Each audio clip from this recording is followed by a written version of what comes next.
తెలంగాణ వ్యాప్తంగా నెంబర్ 1 హుందాగా ఉండే నాయకుడు ఈటెల రాజేందర్ గారిని మనము చీఫ్ గెస్ట్ గా పిలుచుకున్నాం. శ్రావణి మాట్లాడుతూ వాళ్ళు ఒకటే పార్టీలకి వెళ్ళి వచ్చిండ్రు, ఏదేదో మాట్లాడింది. నేను వినలే, కావాల్సి పని వినలే. ఈటెల రాజేందర్ గారు బియాండ్ పార్టీ లైన్స్. ఓ టైంలో చూస్తుంటే మా నాయన ఉండే, ఆయనకి పార్టీలకు అతీతంగా ఆయనని ఇష్టపడుతుండే అందరూ. ఆయన పిసిసి అధ్యక్షుడుగా ఉండి తెలంగాణ మూవ్మెంట్లా టీఆర్ఎస్ తోటి అలయన్స్ చేసుకున్నప్పటికీ ఆంధ్ర వాళ్ళు ఇష్టపడుతుండే ఆయన. ఆంధ్ర వాళ్ళకి మనసు నొప్పియకుండా తెలంగాణ వాదానికి రాజకీయం చేసిండు ఆయన. ఆ తరహాలో ఇవాళ తెలంగాణలో రాజకీయ నాయకులు ఎవరైనా మిగిలిపోయినంటే చాలా తక్కువ ఉంటారండి. అందులో నెంబర్ 1 హుందాగా ఉండే నాయకుడు ఈటెల రాజేందర్ గారు. సో వీళ్ళందరికీ పార్టీలతో సంబంధం లేదమ్మా. We can work with them with in party, out side party also. They will be helpful for everyone. వాళ్ళు ఎలక్షన్లు అయిపోయినాక రాజకీయాలు పట్టించుకునే వ్యక్తులు కాదు. వాళ్ళని గౌరవించే అవకాశం దొరికినందుకు నిజామాబాద్ పార్లమెంట్ తరఫున ఆయనకు నేను ధన్యవాదాలు తెలియజేస్తున్నాను. ఇక ఈటెల రాజేందర్ అన్నగారు నేను ఇందాక మాట్లాడుకుంటా ఉన్నాం. మన ఇద్దరం కలిసి తెలంగాణలో భారతీయ జనతా పార్టీని పవర్లకు చేసే బాధ్యత తీసుకుందామని మేము మాట్లాడుకుంటాం.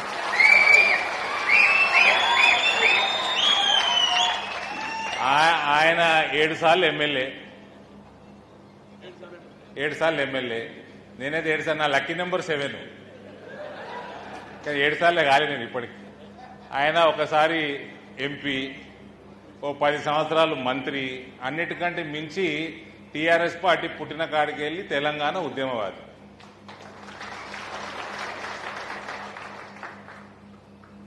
అటు సౌమ్యం, ఇటు స్పీడు.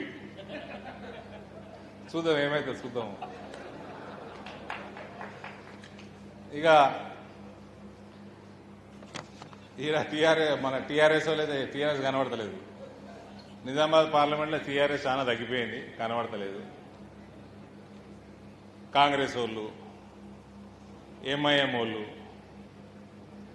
ఇంకా ఆడాడ ఇండిపెండెంట్లు.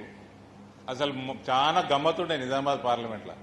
అటు మా బోగా శ్రావణి గారు కూడా ఆమె దగ్గర ఒక మున్సిపాలిటీలో సింగిల్ లార్జెస్ట్ పార్టీ. మెట్పల్లిలో అనుప్రభు గారు వచ్చినట్టున్నారు. మెట్పల్లిలో సింగిల్ లార్జెస్ట్ పార్టీ భారతీయ జనతా పార్టీ. ఇక ఆడ బీజేపీని ఇక్కడ ఓడగొడటానికి ఉన్న పార్టీలన్నీ కలిసినాయి. కలవని నేను శ్రవంతి గారు మాట్లాడుకుంటా, ఆమె మేయర్ కాలేదేమని బాధ ఉన్నట్టు ఆమె కొంచెం. నాకు ఏం బాధలేదు. బాజాప్తా రాజకీయ యుద్ధం భారతీయ జనతా పార్టీ గెలిచింది.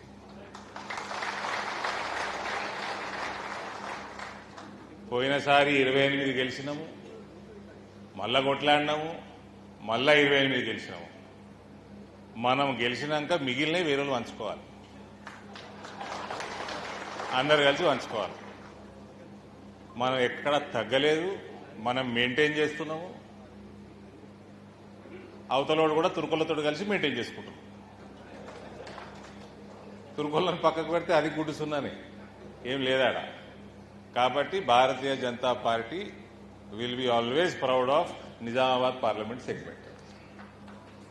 ఇక మేయర్ కాలేదు, ఇది ప్రజాస్వామ్యం, ఇది వ్యాపారం కాదు. ఆని కొనుక్కో వీని కొనుక్కో. మొత్తం ప్రజాస్వామ్యాన్ని కూనీ చేసిన పార్టీ బీఆర్ఎస్ పార్టీ. ఒకప్పుడు ఇందాక మేము మాట్లాడుకుంటా ఉన్నాము, బడ్జెట్ సెషన్ వస్తుంది పార్లమెంటు, ఎల్లుండి మేము పోతున్నాము, అసెంబ్లీ ఎన్నడని అడిగిన ధన్వాల్ భాయ్. మార్చు ఎప్పుడన్నా 16 నుంచి 31 అంతే, 15 రోజులు. ఒకప్పుడు 2 నెలలు ఉంటుండే బడ్జెట్ సెషన్. మాన్సూన్ సెషన్ నెల ఉంటుండే, వింటర్ సెషన్ నెల ఉంటుండే అసెంబ్లీ. ఈ బీఆర్ఎస్ వచ్చినాక ఎవడు ప్రశ్నలు అడగద్దు, ఎవడు ప్రశ్నించొద్దనలా అసెంబ్లీలో, ఎవరు పన్నెత్తి మాట అనొద్దు, అవతల వాళ్ళందరినీ ఖాళీ చేసేయండి, అసెంబ్లీ పెట్టొద్దు. అసెంబ్లీ పెట్టకుంటే మాటలే ఉండేవి. మొత్తం భ్రష్టు పట్టించిన పార్టీ అది బీఆర్ఎస్ పార్టీ. ఇలా వాళ్ళే భ్రష్టు పట్టిపోతున్నారు. అందుకని ఈడ హుందాగా బతుకుతాము, హుందాగా కొట్లాడతాము, సైనికుల లెక్క కొట్లాడతాము, బాజాప్తా గెలుస్తాము, మళ్ళా ప్రజాస్వామ్యబద్ధంగా ఉంటాం. వాపస్ తెలంగాణలో హుందాగా ఉండే రాజకీయాలు రావాలంటే అందరూ నిజామాబాద్ పార్లమెంట్ చూసి నేర్చుకోండి. అడ్డగోలు రాజకీయాలు కాదు ఇది, వ్యాపారాలు వ్యభిచారాలు కాదు ఇది ప్రజాస్వామ్యబద్ధంగా నడవాలి రాష్ట్రం. టీఆర్ఎస్ కేసీఆర్ అయితే నాశనం చేసిపోయిండో, రేవంత్ దాన్ని కూడా అత్తపాతాల్లో కొంత దొక్కుతున్నాడో ప్రజాస్వామ్యాన్ని, ఇవన్నీ బంద్ అయ్యి రేపు హుందాగా రాజకీయాలు చేసుకోవాలి ఇక్కడ. దానికి నాంది I'm proud of Indur people, Indur parliament segment దానికి నాంది. Revival of true democracy in Telangana. దానికి ఏమాత్రం బాధపడాల్సిన అవసరం లేదు. బ్రహ్మాండంగా పార్టీ జరుగుతుంది, బాధాప్తా గెలుస్తూనే ఉన్నాము. రేపు జెడ్పీటీసీ ఎంపీటీసీ ఎలక్షన్లో కూడా నెంబర్ 1 గానే ఉంటాం రాష్ట్రంలో. ఇక ఈటలన్న నేను ఏదైతే ప్రభుత్వం గురించి మాట్లాడుకున్నామో, highest number of MLAs Nizamabad పార్లమెంట్కి వెళ్ళి వస్తాయి మళ్ళా. అది కూడా చెప్పేస్తుంది ఇవ్వాలనే. కాబట్టి మన బాధ్యత మనం చేసుకుంటాం.